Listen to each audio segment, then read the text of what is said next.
I'm a second-year accounting student, and I play baseball. Nice. And then play catcher in baseball? I'm a catcher, yes.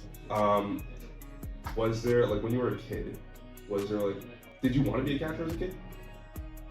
I originally started as a shortstop and a pitcher, Oh. and 1 year our catcher left, and my coach saw potential in me to become a catcher, and then started from there around 13 years old. So, I mean, you didn't idolize, like, catchers then when you were a No, kid? I despised it at one point. Is there, like, different, like, styles of being a catcher, or, like, different skills, kind of? I guess there's different kind of mechanics you can use when receiving a pitch, but the only really difference you can really make is the sizing of catchers. Whether, like, I'm a short guy, so like my style will be different than a catcher that's 6'4", so that's the only difference you can really justify. Where are you generally in the batting order? Fluctuates between 3 to 6. Oh, Depends on how well I'm hitting. okay. So then, Like, I'm known to be like a power hitter, mhm. so that's why I would be 3, 4, sometimes 5, and then Like the if I'm in a balls. slump a little bit, then I'll get moved down a little. 4 is the cleanup batter, but like 3, 4, 5 is like where you want guys who can like hit the ball far to like score the guys who are on base. Mhm. Honestly, like Mike Trout, he's 5-tool baseball player. The GOAT. He's the GOAT, I guess you could say, yeah. Right now he's struggling a bit, but back in the day he was the best. The one thing that I always think of is your knees when you're playing. Do they hurt a lot? For me personally, it's more my back that hurts. My knees are perfectly fine, but it's my back that gets sore after a while. Like after a game, is there like a recovery process then for like your lower body, I guess? A lot of people use like massage guns and stuff like that.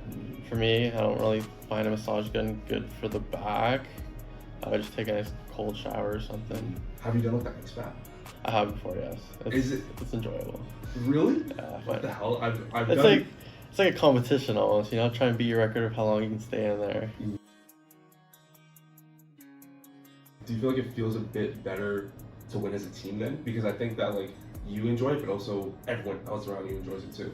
Yeah, for like in baseball, there might be games where I'm not playing my best, where other guys can like pick up for me as well. So it feels great where I can reciprocate that some games, and other games they'll do it for me.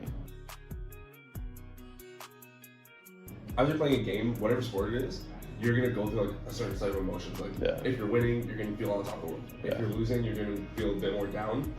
Do you think in baseball it's kind of like elevated because there is like that break? So in between the innings, you're kind of like in your own head a little bit. Do you get that sometimes? Yeah, for sure. It's like when you compare baseball to things like soccer, you're only gonna be down by a couple points, where in like baseball you can be down by 8 runs, and that's not a great feeling. So like normally get the team like excited, you normally have this one guy on the team that always hypes everybody up. There's always like hype up speeches, you know, and then a nice back slap or something, you know. It just like wakes you up almost, right? Like even when I'm lifting in the gym, if I'm gonna hit a PR, I get like my spotter to like slap me in the back, just like hypes me up, Yeah. like wakes me up, gets me into it, gets my blood flowing, exactly. Yeah. I guess certain music, I guess you could say, certain artists. Yeah. We used to. A lot of country stuff, you know, it gets you, like it's a nice summer setting, you know, listening to country just makes you feel good. It just, you know, calms you down, you know, you don't need to be too aggressive. Yeah. It just, you know, playing outside in the, like, nice heat. I've never used that before. I'm a big lifter too, and I know guys that lift and use swimming salts, so I've never actually smelt that aroma before, so I don't know how it would hit me. Thing is 1 fastball, 2 curveball, 4 wiggle changeup. Like that's like the generic thing, but when you get to the older age groups, there's gonna be a guy on second base that's gonna like try and steal your signs and like tell the batter like what he's throwing. Like a lot of guys will see me throw down a 2, and they'll like touch their helmet and like let the batter know a curveball's coming. So that happens happens pretty often then. Yeah, that's a consistent thing. That's why being in the older age groups and like the higher levels, you need to like not be consistent with it. You need to show multiple signs and do different things. So do you guys change it up like? Yeah, it depends. Like sometimes we'll notice that guys are catching on to what I'm calling. It's like even sometimes mid-inning, I'll go tell the pitcher, hey, I'm switching this to this and this to that. So it's gonna vary. It varies between teams. Oh, I'm not gonna tell you what Western uses. 15U, I went to the Nationals for baseball. Final game, I made like 3 or 4 errors. We're playing against Team BC in the final. I make about 3 or 4 errors. I got benched. So I'm like not happy right now. We're losing, this and that. Towards the end of the game, we're making a comeback.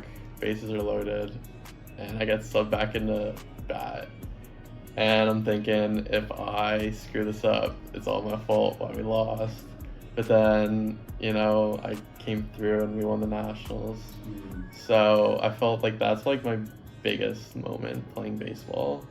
Like overcoming that fear of losing, like that big game being all my fault and actually coming through and winning for the team.